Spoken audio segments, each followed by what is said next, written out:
Assalamualaikum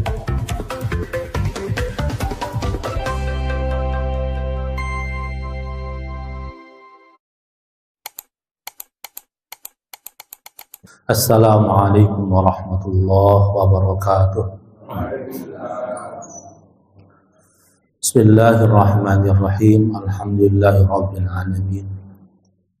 Wassalatu wassalamu ala asyrafil anbiya'i wal mursalin sayyidina maulana Muhammadin wa ala alihi wa ashabihi ajmain, amma ba'du. Fa ya ayuhan nas usikum wa nafsi bi taqwallah faqad fazal muttaqun.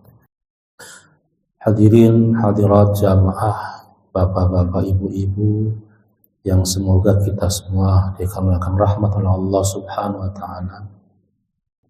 Alhamdulillah kita semua bisa memasuki kembali bulan yang mulia, yaitu bulan Rabiul Awal, bulan di mana Rasulullah SAW dilahirkan, bulan Maulid. Dan kita dianjurkan untuk bergembira, senang. Qul bi fadlillahi wa rahmatihi falyafrahu. Katakanlah wahai Muhammad, dengan sebab keutamaan dari Allah dan rahmatnya, bidzalika falyafrahu, maka dengan itu hendaklah kita bergembira. Apa yang itu di antara rahmat Allah adalah lahirnya Rasulullah SAW, Nabi akhir zaman, Nabi penyelamat, Nabi di mana yang luar biasa sekali. Bukan berarti Nabi-Nabi sebelumnya tidak luar biasa, kan? Tapi Rasulullah ini Rasul terakhir, Rasul pungkasan, tidak ada Nabi masuk setelahnya, Rasul akhir zaman yang memiliki keistimewaan yang luar biasa. Sehingga Nabi Musa sendiri dalam satu riwayat pengen menjadi umat yang Rasulullah. Dalam hadis Bulughul Maram itu ada yang kisah dapat diriwayatkan, salah satu kelebihan keistimewaan Rasulullah adalah Allah jadikan bumi ini suci, dijadikan tempat sholat. Jadi sholat bisa di mana saja, di atas batu, di padang pasir. Kalau memang di atas itu tidak ada kotorannya, maka boleh sholat di situ. Beda dengan umat-umat yang lain, ketika dia akan sholat dia harus nyari, membangun tempat ibadahnya.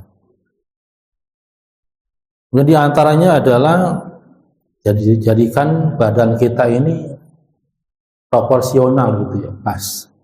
Diriwayatkan bahwasanya Nabi Adam itu tingginya kurang lebih 30 meter. Itu tingginya 30 meter. Bisa kebayang sama kita betapa repotnya, berapa meter kain yang dibutuhkan untuk bikin bajunya. Tingginya aja 30 meter. Kamu bikin celana udah berapa meter? Kalau kita kan lumayan, alhamdulillah. 1,5 meter bisa bikin celana. Kemudian berapa puluh galon yang dibutuhkan untuk minum.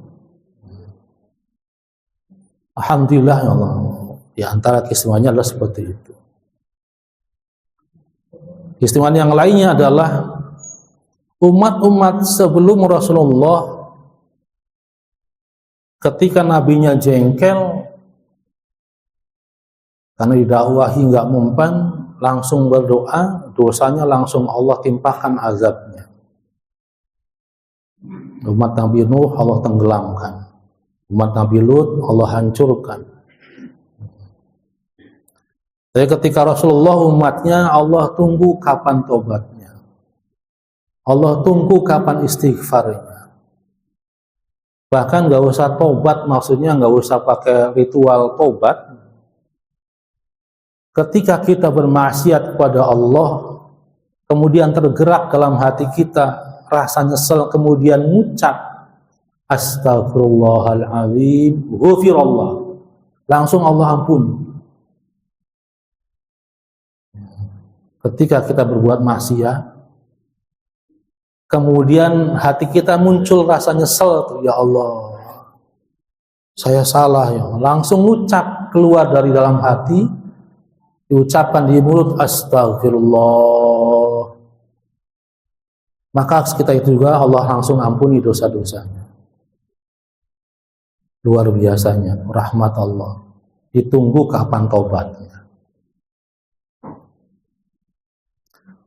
Sampai Gus Baha itu menerangkan tentang surat Al-Fil. Kenapa surat Al-Fil itu ayat pertamanya itu alam taru kaifa fa'ala rabbuka bi ashabil fil. Tidakkah kamu tahu, tidakkah kamu melihat bagaimana Allah berbuat terhadap pasukan gajah? Dalam tafsirnya Gus Baha menjelaskan ketika itu ada Raja Abraha, dia itu iri, seorang raja sekaligus juga seorang ekonom, bisnismen. Dia melihat semua orang sepenjuru dunia itu setiap tahun sekali berangkat ke Ka'bah. Jadi sebelum Rasulullah jadi nabi juga, yang namanya umat sedunia itu, terutama yang beragama Nabi Ibrahim, itu semuanya datang ke Ka'bah. Ketika itu istilahnya belum haji. Raja Abraha ini iri ngelihatnya. Ini apa sih, Ka'bah itu cuman kotak terbuat dari batu, ditumpuk-tumpuk. Kok orang pada datang semua ke situ? Maka otomatis dengan orang pada datang ke situ, maka akan terjadi perputaran ekonomi. Wisatawan akan masuk situ, pasti mereka pada bawa bekal, bawa uang buat belanja di situ. Ini sebelum terjadinya kelahiran Rasulullah. Maka dengan itu beliau, si Raja Abraha, membangun Ka'bah tandingan. Dibuat dengan bahan yang luar biasa bagus. Dibuat dari emas, berlapiskan permata. Kemudian mengumumkan supaya orang-orang pada datang ke situ. Akan tetapi yang terjadi adalah orang datang ke situ bukan untuk ibadah, bukan itu, malah diberakin, Pak. Ka'bah tandingannya diberakin, padahal terbuat dari emas permata itu. Marah dia. Akhirnya dia menyiapkan pasukannya, bukan main lagi, pakai gajah, menyerang menuju Mekah. Sebelum sampai Mekah, beliau mendirikan tendanya dulu, kemudian bertanya, siapa pemimpin kaum yang ada di Mekah itu? Maka orang mengatakan namanya Abdul Muttalib, itu kakeknya Rasulullah. Beliau adalah pemimpin kaum Quraisy yang bertanggung jawab menjaga Ka'bah. Akhirnya si Raja Abraha tadi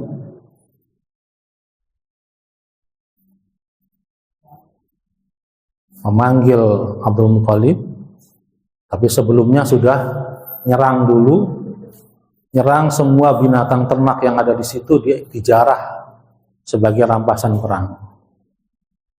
Termasuk di antaranya 100 ekor unta milik Abdul Muttalib, kakeknya Rasulullah. Akhirnya dipanggil. Ketika Said Abdul Muttalib datang itu, Raja Abraha duduk di kursi singgasana, ngelihat Said Abdul Muttalib datang itu, wibawanya luar biasa. Saking wibawanya, si raja tadi nggak enak duduk di kursi itu, langsung berdiri dan ngomong, antum bapak ini pemimpin kaum Quraisy, silakan. Cuman karena kursi ada satu, nggak mungkin Anda duduk di situ. Akhirnya mereka berdua gelar duduk di atas karpet, ngobrol. Kata Raja Abraha, saya akan menghancurkan Ka'bah. Apa tindakan Anda? Jawab Sayyid Abdul Muttalib, saya datang ke sini, urusan saya adalah saya mengambil unta-unta saya yang kalian rampas. Raja Abraha kecewa, Pak. Kecewa dalam artian, ini orang sudah saya hormati, ketika ditanya pendapatnya bagaimana tentang Ka'bah mau saya hancurkan, malah nanyain unta saya balikan. Materialistik sekali. Kata Abdul Muttalib, kalau unta itu milik saya, maka itu harus saya ambil. Kalau Ka'bah yang akan kalian hancurkan itu bukan milik saya, milik Allah. Silahkan saja kamu hancurkan. Oke, dibalikan untanya. Sayyid Abdul Muttalib pulang. Ketika sampai di kaumnya, berseru, mari kaum, semuanya kita naik ke bukit. Karena ada Raja Abraha yang mau menghancurkan Ka'bah. Mari kita saksikan apa yang Allah akan lakukan dengan orang-orang itu yang menghancurkan Ka'bah. Pada naik. Maka disitulah ayatnya, alam taro kaifa fa'ala rabbuka bi ashabil fil. Tidakkah kalian tahu bagaimana Allah berbuat terhadap mereka? Jadi memang ketika itu mereka pada naik semua, orang-orang Quraisy naik semua, melihat bagaimana Allah akan mengazab Raja Abraha tadi. Maka ayatnya alam taro. Asbabun nuzulnya seperti itu. Menyaksikan Allah berbuat terhadap Raja Abraha yang mau menghancurkan Ka'bah. Dan gajahnya sendiri ketika disuruh ke Ka'bah tuh melengos lagi. Cuman karena dipaksa, sehingga akhirnya Allah turunkan burung-burung ababil. Itu asbabun nuzulnya kenapa ayatnya alam taro kaifa fa'ala rabbuka bi ashabil fil. Karena suku Quraisy semuanya pengen melihat bagaimana Allah bertindak atas orang-orang yang akan menghancurkan Ka'bah. Maka pada bulan ini kita dianjurkan untuk banyak-banyak bersyukur kepada Allah, kemudian banyak membaca sholawat, sekaligus juga kalau bisa ngaji sirah nabawiyah atau ngaji tentang sejarahnya Rasulullah SAW. Baik itu ada Khulasatul Nurul Yakin yang paling kecilnya itu, kemudian ada Ar-Rahimul Maktum, ada Muhammadiyah, banyak sekali, agar bisa semakin menumbuhkan rasa cinta kita pada Rasulullah Shallallahu Alaihi Wasallam. Minggu yang lalu bahwasanya kita boleh mendiamkan saudara kita yang Muslim lebih dari 3 hari kalau orang tersebut melakukan kebatilan, suka melakukan kezaliman, didiamkan itu dengan tujuan supaya agar dia kembali kepada Allah dan taubat.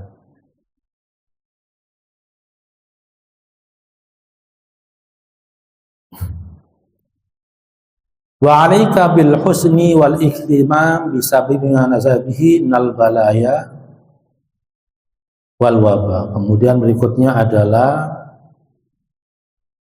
adab kita, etika kita ketika mendengar saudara kita kena musibah, maka kita harus ikut sedih dengan sebab apa yang menimpa mereka. Bahwa tawajjahu ilallahi fi an yakshifa dzalika anhum, dan menghadap kepada Allah, bermunajat, berdoa, memohon pada Allah supaya disingkapkan apa yang telah menimpa mereka. Ma taslim li qada'ihi wa qadarihi, beserta memasrahkan diri terhadap qada dan qadarnya Allah Subhanahu wa ta'ala. Dalam sebuah hadis Rasulullah ketika berdoa, idza sa'ala, ketika Rasulullah berdoa memohon pada Allah, Rasulullah jadikan telapak tangannya menengadah ke langit. Wa idza, dan ketika memohon perlindungan, Rasulullah menjadikan telapak tangannya ke bawah dan punggungnya ke atas. Jadi ketika kita kunut itu, ketika kita berdoa Allahumma hdina fi man hadait, itu posisi tangannya seperti ini. Tapi ketika imam Allahumma kshif anna wadfa annal musibat al baliyah, ini begini. Jadi bukan apa namanya Pak, asal-asalan, nggak ada ini, ada hadis. Ketika Rasulullah memohon, tangannya seperti ini. Dan ketika memohon perlindungan Allahumma kshif anna itu begini, menjadikan punggung tangannya ke atas, menandakan ya Allah, jangan kau timpakan pada kami.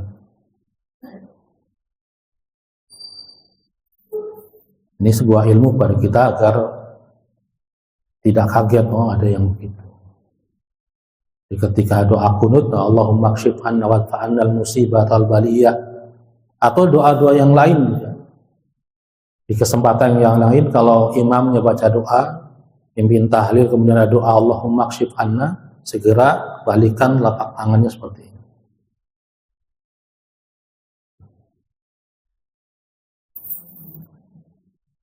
Wa qad qala Rasulullah sallallahu alaihi wasallam, man lam yahtam bi amril muslimin falaysa minhum. Dan sungguh telah bersabda Rasulullah sallallahu alaihi wasallam, man lam yahtam bi amril muslimin falaysa minhum. Siapa orangnya yang tidak memberikan perhatian terhadap urusan orang-orang Islam, falaysa minhum, maka sungguhnya dia bukan termasuk golongan orang Islam.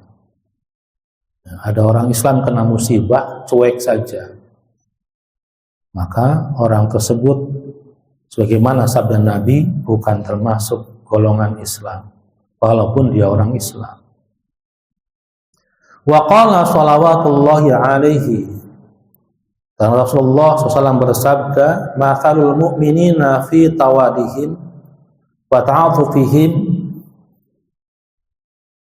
mathalul jasadil wahid, idza ishtaka minhu 'adwun tada'a lahu sairul jasadi bil humma was-sahri. Mathalul mu'minina, perumpamaan orang-orang mukmin itu, fi tawadihim, dalam rasa kasih sayang mereka, wa ta'atufihim, dan lembah lembut mereka, itu seperti mathalul jasadil wahid, seperti perumpamaan satu tubuh. Idza ishtaka minhu 'adwun, jika mengeluh, mengadu, merasa kesakitan satu anggota, tada'a lahu sairul jasadi, maka seluruh tubuhnya ikut merasa kesakitan, bil humma was-sahri, dengan demam dan tidak bisa tidur. Itu adalah hadis menjelaskan perumpamaan seorang muslim, seorang mukmin dengan mukmin yang lain dalam kasih sayangnya dan dalam sifat lembutnya adalah seperti perumpamaan satu tubuh yang apabila kakinya tersandung sakit, maka seluruh tubuhnya akan merasa sakit. Mulutnya akan teriak innalillahi, kemudian tubuh yang lainnya merasa sakit juga. Seharusnya seperti itu. Cuman yang terjadi sekarang adalah luar biasa. Pergeserannya, orang cenderung individualistik, tidak peduli dengan urusan orang lain. Nggak tahu sampai kapan kejadian, sampai kapan Islam bangkit lagi. Masa kejayaan Islam ketika Khalifah Abbasiyah itu luar biasa. Ilmu pengetahuan, disitulah muncul ada namanya Ibnu Sina, bapak kedokteran dunia, yang menyusun kitab Al-Qanun fit Tib. Itu buku pertama rujukan dokter-dokter dunia, Ibnu Sina. Kemudian ada Al-Khwarizmi, bapak matematika dunia. Itu benar-benar berkembang. Sekarang luar biasa, Mak. Sudah berapa abad Islam hanya berkutat, berantem, urusan tahlil, urusan kunut, nggak kunut. Ya Allah, nggak beres-beres. Yang lain sudah kemana?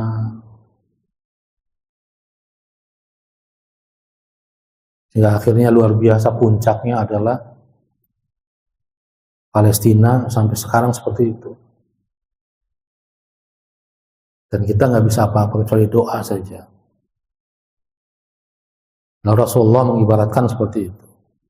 Zaman Khalifah Al-Mu'tasim Billah, Khalifah Bani Abbasiyah, ketika ada seorang perempuan muslim diganggu, dilecehkan oleh pemuda Yahudi 2 orang dengan menarik jilbabnya, wanita muslim tadi teriak, "Ya Mu'tasim Billah, wahai Mu'tasim Billah, khalifah pemimpin umat Islam." Itu nyampe, Pak, nyampe ke istananya Khalifah Mu'tasim Billah, teriakannya itu nyampe. Sampai akhirnya dia mengutus prajurit yang panjangnya sepanjang perjalanan dari tempatnya Khalifah, istananya, sampai ke perempuan tadi. Itulah pentingnya khilafah. Sekarang dulu bicara khilafah, HTI dibubarkan. Luar biasa. Khilafah khalifah adalah seorang yang Allah tunjuk sebagai pengganti Rasulullah. Siapa Rasulullah? Muhammad SAW adalah seorang pemimpin agama, juga pemimpin negara. Nah, kita nggak bisa seperti itu lagi sekarang. Sudah dikotak-kotakan dengan negara, kemudian dikotakan dengan aliran.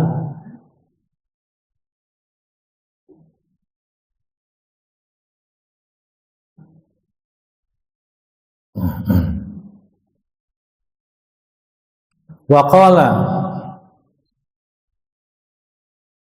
idza asda ilaika muslimun ma'rufan fajazahu biqabulihi minhu wa syakarahu wa mukafa'atahu fa in lam taqdir 'alaiha aw kana mimman tuwahishuhu al mukafa'ata fa 'alaika bid-du'a lahu.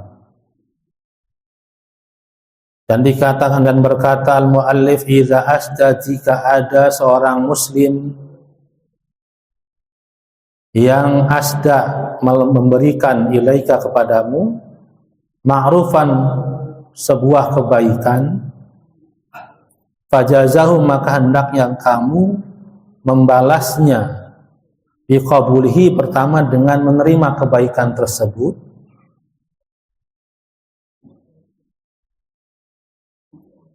minhu, dari orang tersebut, wa syakarahu, dan mengucapkan terima kasih kepadanya, wa mukafatahu, dan membalasnya dengan sebanding dengannya.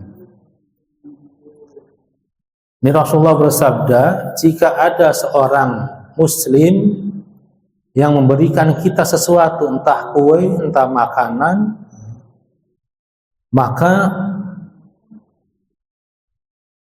kita harus membalasnya pertama dengan menerimanya. Setelah menerima dengan baik,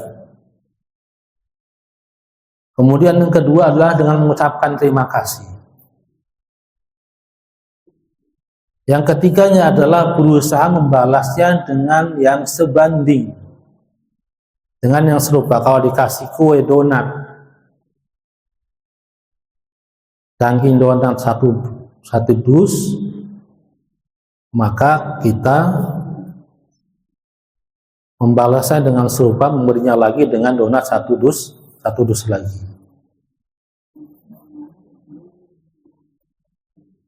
Wajan al-habib adalah apabila kita menerima kebaikan dari orang, maka kita membalasnya lebih baik lagi 3 kali lipat. Kalau nggak bisa, ya yang serupa saja.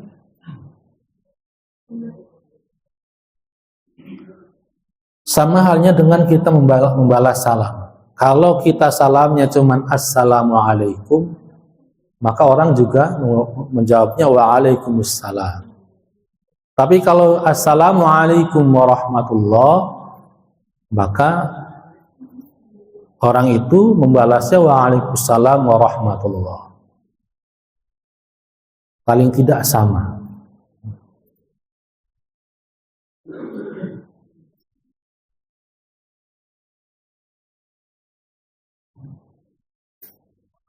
Fa'ilam taqdir 'alaiha aw kana mimman tuwahhishuhul mukafa'ata, kalau ternyata kita tidak bisa membalas terhadap pemberian tadi, atau orang tersebut yang memberikan tadi merasa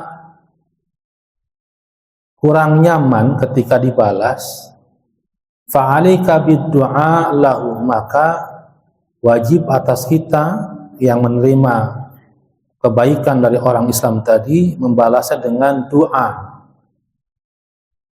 Wa qad qala alaihi salatu wassalam, dan sungguh telah bersabda Rasulullah SAW, diajarkan sama Rasulullah doanya apa? Lau ahda ilayya dira'un aw kira'un laqabiltu. Kata Rasulullah, kalau sekiranya ada yang berikan kepada saya hadiah masakan dengkil, dengkil Pak ya, Bu, kaki kambing, masakan kaki kambing, au qira'in atau kikil, laqabiltu, sungguh saya akan menerima hadiah tersebut. Kalau bentuknya hadiah. Kalau sedekah, Rasulullah nggak bakal menerima sedekah. Ya kalau hadiah bentuknya apa saja, kalau di sini jelaskannya adalah masakan dengkil ataupun kikil, laqabiltu, sungguh saya akan terima. Walau du'itu ila dira'in aw qira'in la ajabtu. Dan jika saya diundang untuk makan masakan dengkil ataupun kikil, la ajabtu, maka saya akan menjawab undangan tersebut. Ini artinya ketika kita diundang, maka wajib hukumnya kita datang. Kecuali ada uzur syar'i yang menghalangi sehingga kita nggak bisa hadir. Wa qala man istana'a ilaikum ma'rufan fakafi'uhu. Rasulullah bersabda, barang siapa yang berbuat baik kepadamu, ma'rufan, sebuah kebaikan, fakafi'uhu, maka hendaknya kamu membalasnya dengan yang serupa. Fa'ilam takdiru ala dzalika, kalau sekiranya tidak mampu untuk berbuat kebaikan yang serupa, fad'u lahu hatta ta'lamu annakum qad kafa'tumuhu. Fad'u lahu, maka doakanlah orang tersebut sehingga kalian mengetahui bahwasanya doa itu menyamai perbuatan baik orang tersebut. Faqad qala alaihi salam, dan sungguh telah bersabda Rasulullah, man qala liman asda ilaihi ma'rufan jazakallahu khairan faqad ablagha fi tsana. Barang siapa orang yang mengucapkan ketika diberikan kebaikan kepadanya dengan mengucapkan jazakallahu khairan, dengan mengucapkan jazakallahu khairan, faqad ablagha fi tsana, sungguh orang tersebut telah melampaui daripada apa yang diberikannya. Jadi kalau ada orang yang memberikan kita kebaikan, kalau kita nggak bisa membalas dengan yang serupa, Rasulullah ajarkan kita mengucapkan jazakallahu khairan. Wallahu a'lam bishawab. Mari kita sama-sama akhiri dengan membaca doa kifaratul majlis. Subhanakallahumma bihamdika asyhadu an la ilaha illa anta astaghfiruka wa atubu ilaik. Wal 'afwu minkum. Wassalamualaikum warahmatullahi wabarakatuh.